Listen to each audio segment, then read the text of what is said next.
Salam Bapak Ibu Saudara kekasih dalam nama Tuhan Yesus.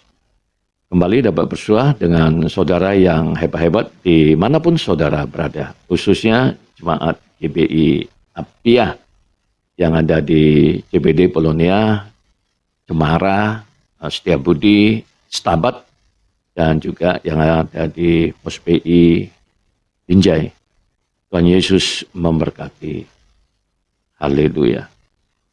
Sebelum kita memulai renungan pada pagi hari ini, mari kita satukan hati kita berdoa. Terima kasih Bapa, kembali kami mengucap syukur karena Engkau baik. Terima kasih untuk kebaikan-kebaikan Tuhan yang Tuhan limpahkan atas kami. Sesaat kami akan memulai renungan pada pagi hari ini, berkati dan urapi setiap kami, sehingga apa yang boleh kami dengar pada pagi hari ini, menguatkan, mengokohkan, meneguhkan iman percaya kami. Dalam nama Tuhan Yesus. Kami telah berdoa dan mengucap syukur. Haleluya. Amin. Amin. Saudara kekasih dalam nama Tuhan Yesus. Adapun tema yang saya angkat pagi hari ini berjudul Yesus teladan integritas dalam mengelola keuangan. Amin, saudara. Saudara kekasih dalam nama Tuhan Yesus. Kalau kita memperhatikan hari-hari ini, kita hidup di tengah peradaban yang menunjukkan kemerosotan integritas. Tahun lalu saja kita dikejutkan kasus korupsi di pemerintahan yang sangat disayangkan di tengah pandemi seperti sekarang ini.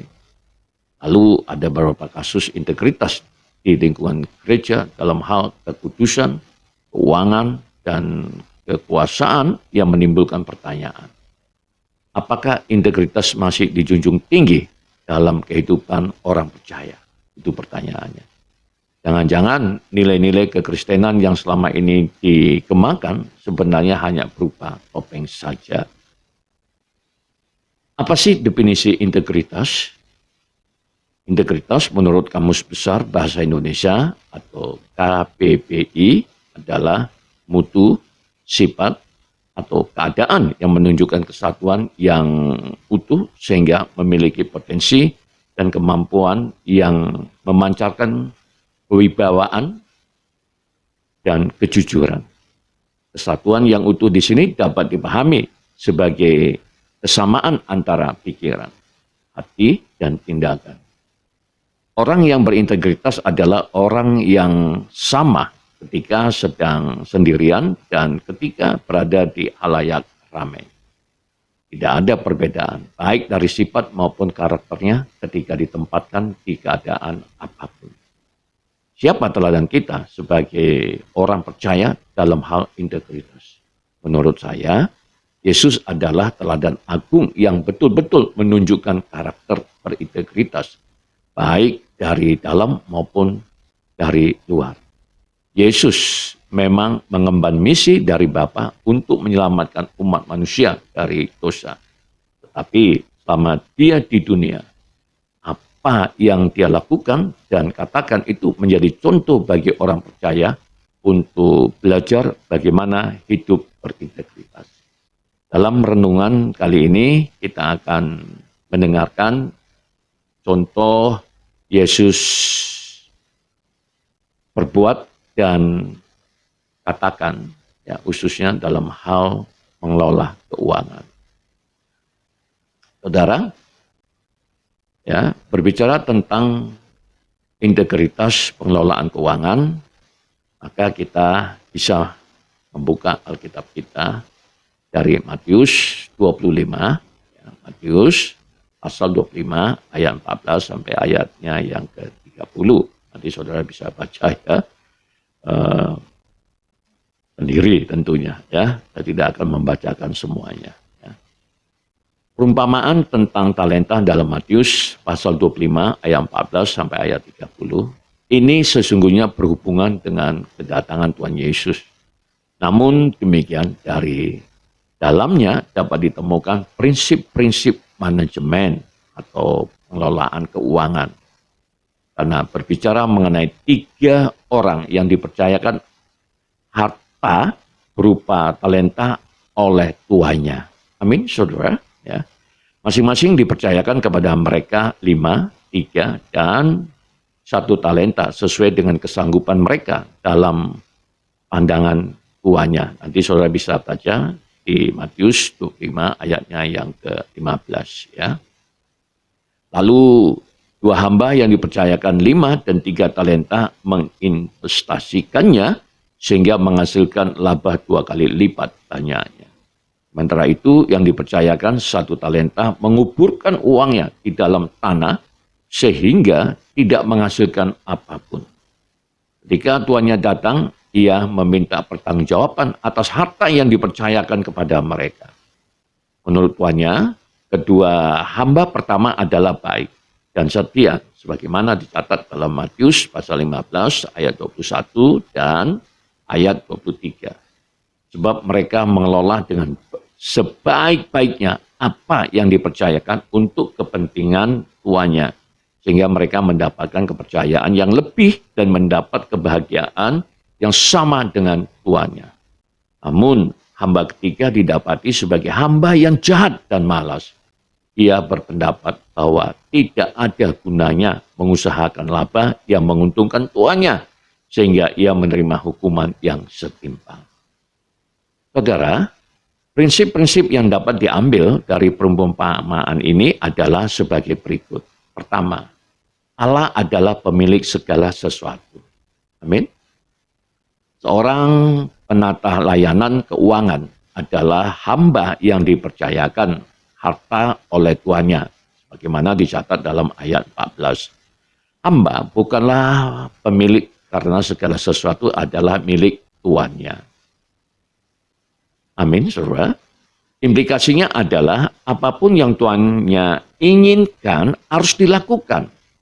Sebagai seorang hamba hanya perlu bertanggung jawab mengelola, dan apapun tuannya akan meminta pertanggungjawaban, seorang hamba harus siap. Nah, ini yang harus kita pahami, saudara, ya. Manajemen keuangan mutlak wajib dilakukan karena Allah adalah pemilik segala sesuatu. Semua harta milik di dunia ini adalah milik Allah yang harus dipertanggungjawabkan. Seorang penata layanan bertanggung jawab kepada Allah dan Allah akan meminta pertanggungjawaban. Nah, ini bisa ditarik dalam konteks kehidupan berumah tangga maupun dalam konteks organisasi, ya tentu gereja kita, kan begitu ya saudara-saudara ya. Ya baik, itu yang pertama ya, prinsip yang pertama. Lalu yang kedua, saudara, investasi ya. Perumpamaan tentang talenta ini menunjukkan perlunya berinvestasi dalam rangka menggunakan pemberian Allah dengan bertanggung jawab. Investasi adalah bagian dari manajemen yang harus dikerjakan dengan sikap yang baik dan setia tanpa kehadiran atau pengawasan majikan mereka. Apabila investasi dilarang atau bahkan tidak didorong, mengapa Tuhan Yesus menggunakannya sebagai contoh dan memberikan pahala kepada yang paling rajin? Jawabannya jelas bahwa investasi adalah suatu bagian lain dari manajemen keuangan. Nah, kalau menurut saya investasi yang baik itu adalah ya tempatnya itu adalah gereja. Nah, begitu saudara ya. Jadi kalau kita menginvestasikan keuangan kita, saudara, nah maka Allah lah yang akan membalaskannya, kan seperti itu ya. Jadi apa yang kita bicarakan ini tentu sifatnya rohani, seperti itu ya. Ya baik ya, saya akan mengambil satu pandangan pakar ya. Lalu kita perhatikan apa yang disampaikan oleh Larry Burkett ya. Menurut dia, investasi yang benar menurut Alkitab ialah melipat gandakan harta yang ada untuk memenuhi kebutuhan masa depan. Ya. Nah, tentu kalau kita berbicara tentang melakukan amanat agung, yang dibutuhkan itu ya memang ada 3D ya. Yang pertama itu doa, ya. Lalu yang kedua adalah daya, yang ketiga adalah dana. Nah ini saudara ya, jadi dalam memenangkan jiwa atau melakukan amanat agung itu juga dibutuhkan 3D tadi, itu salah satunya adalah dana. Nah kan begitu. Nah disitulah kita didorong oleh Tuhan untuk kita ya berkenan berinvestasi ya di dalam kerajaan Allah. Amin saudara ya. Saya berharap apa yang disampaikan ini ya dapat dipahami. Haleluya ya. Nah itu ya. Jadi sebagaimana saya sampaikan tadi itu ada dua alasan yang benar untuk berinvestasi. Yang pertama untuk memperluas kerajaan Allah. Yang kedua tanggung jawab keluarga. Ya. Sementara itu ada beberapa alasan yang tidak benar ya, untuk investasi. Ya, yang pertama ketamakan. Yang kedua iri hati. Yang ketiga kesombongan. Yang keempat kebodohan. Ada banyak motif yang salah untuk investasi. Hasil dari masing-masing motif yang salah itu adalah kekhawatiran, frustasi, dan akhirnya matinya nilai-nilai rohani. Nah ini ya kalau kita bandingkan nanti dengan Lukas pasal 16 ayatnya yang ke-13. Lalu yang ketiga, saudara, ya prinsip yang ketiga, sikap bertanggung jawab dan kesetiaan. Ini penting ya. Maksud dari perumpamaan ini adalah untuk mencerminkan sikap-sikap dan kesetiaan para investor, yaitu saudara sendiri, tanpa kehadiran atau pengawasan majikan mereka. Hal ini mengingatkan kita bahwa tempat dan pelayanan orang percaya di surga akan ditentukan oleh tanggung jawab dan kesetiaan dalam kehidupan dan pelayanan di bumi. Nanti saudara bisa lihat Alkitabnya, Matius 25 ayatnya yang ke-29. Talenta memberikan gambaran tentang kemampuan, waktu, sumber daya, dan kesempatan untuk melayani Allah. Allah mempercayakan sesuatu kepada kita dan kita bertanggung jawab untuk mengelolanya sebijaksana mungkin. Nah itu saudara ya. Jadi manajemen keuangan harus dikerjakan dengan sikap yang penuh dengan tanggung jawab dan kesetiaan kepada Allah. Haleluya. Lalu yang berikutnya saudara ya. Prinsip yang keberapa sekarang? Keempat ya, kalau saya nggak silap ya. Yesus menyatakan, ya prinsip yang keempat itu maksud saya tentang upah, saudara, ya. Yesus menyatakan suatu prinsip penting yang berkaitan dengan upah dan kedudukan orang percaya di dalam surga. Upah yang diterima, warisan dan kedudukan di surga akan sebanding dengan pengabdian yang sedang dikerjakan sekarang ini untuk kerajaan Allah. Bagaimana dicatat dalam Lukas pasal 22 ayat 24 sampai ayat 30. Mereka yang setia dalam pelayanan dan yang telah berperan serta dalam pekerjaannya di bumi akan diberi upah di kerajaan yang akan datang.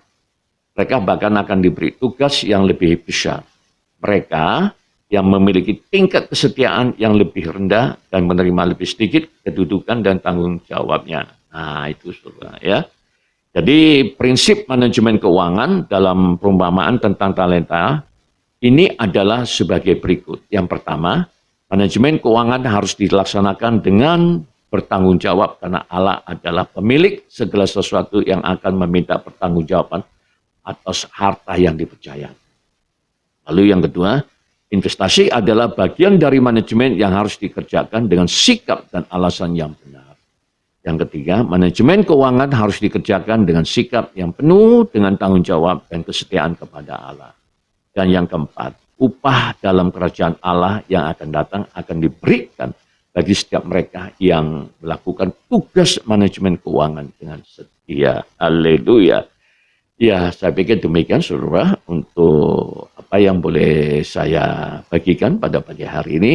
Untuk doa dan harapan saya ini akan menambah wawasan kita dalam mengelola keuangan kita, baik secara pribadi maupun ya dalam konteks gereja kita.